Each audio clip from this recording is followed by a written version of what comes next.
Assalamualaikum warahmatullahi wabarakatuh.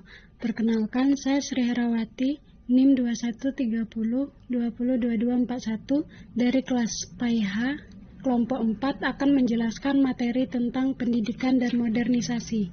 A. Pengertian pendidikan dan modernisasi. Pendidikan secara mudah dapat diartikan sebagai usaha manusia untuk membina kepribadiannya sesuai dengan nilai-nilai di dalam masyarakat dan kebudayaan. Dengan demikian, bagaimanapun sederhananya peradaban suatu masyarakat, di dalamnya terjadi atau berlangsung suatu proses pendidikan. Oleh karenanya, sering pula dikatakan bahwa pendidikan telah ada sepanjang sejarah peradaban umat manusia. Modernisasi berasal dari kata modern yang berarti terbaru, mutakhir, atau sikap dan cara berpikir yang sesuai dengan tuntunan zaman.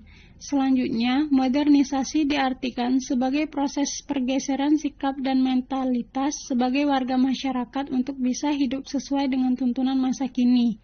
Menurut Nurholis Majid, pengertian modernisasi hampir identik dengan pengertian rasionalisasi, yaitu proses perombakan pola berpikir dan tata kerja lama yang tidak rasional dan menggantikannya dengan pola berpikir dan tata kerja baru yang rasional.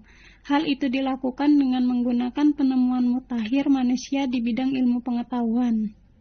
B. Pendidikan karakter dan sikap dalam pendidikan sejarah.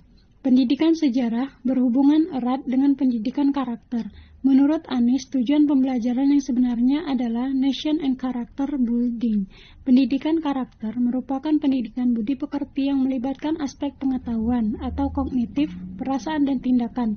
Bila dihubungkan antara pendidikan sejarah dan pendidikan karakter, maka dalam kemampuan berkomunikasi dan mengembangkan kemampuan mencari, mengolah, mengemas, dan mengkomunikasikan informasi melalui para guru sejarah, pelajaran sejarah yang mengandung pesan-pesan moral dan didiskusikan kepada siswa. Modernisasi terhadap pendidikan. Sebagai salah satu proses budaya, pendidikan dapat meningkatkan harkat dan martabat manusia yang berlangsung sepanjang hidup. Pendidikan juga berkembang sesuai dengan peradaban dan sekaligus berperan dalam pembentukan peradaban manusia, sehingga pendidikan harus didesain mengikuti irama perubahan peradaban. Faktor pengembangan teknologi informasi dan komunikasi, serta munculnya hubungan pasar di bidang pendidikan yang terkait dengan implementasi praktis dari ide dan konsep pembentukan sistem pendidikan modernisasi. Sebuah hal penting dari sistem pendidikan modern dan proses pembentukannya adalah globalisasi, yaitu karakter dunia dengan proses yang mendalam dan melekat. D. Manfaat dan dampak modernisasi pendidikan. Manfaat modernisasi pendidikan. 1. Proses kegiatan belajar mengajar menjadi lebih mudah dan lancar karena adanya modernisasi infrastruktur pendidikan, cara mengajar dan cara belajar.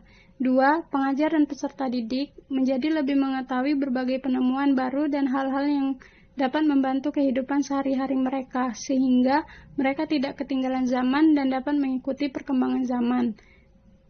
3. Adanya peluang bagi masyarakat kurang mampu untuk menuntut ilmu di perguruan tinggi karena adanya subsidi silang. Dampak modernisasi pendidikan. 1. Beralihnya media kegiatan belajar mengajar dari buku dan papan tulis menjadi laptop dan proyektor. 2. Internet dapat mempermudah kegiatan pembelajaran, namun informasi apapun dapat diakses dari internet, sehingga memungkinkan pengaruh-pengaruh yang merusak untuk masuk. 3. Berbagai peralatan informasi dan metode belajar telah membuat peranan pengetahuan murni pengajar menjadi banyak berkurang, sehingga berdampak pada penurunan kualitas pengajar. 4. Anggaran untuk melakukan modernisasi pendidikan yang kurang mengakibatkan modernisasi pendidikan tidak merata. Di perkotaan, kualitas pendidiknya baik, sedangkan di pedalaman, kualitas pendidikannya masih jauh dari harapan. Sekian pemaparan materi dari saya. Wassalamualaikum warahmatullahi wabarakatuh.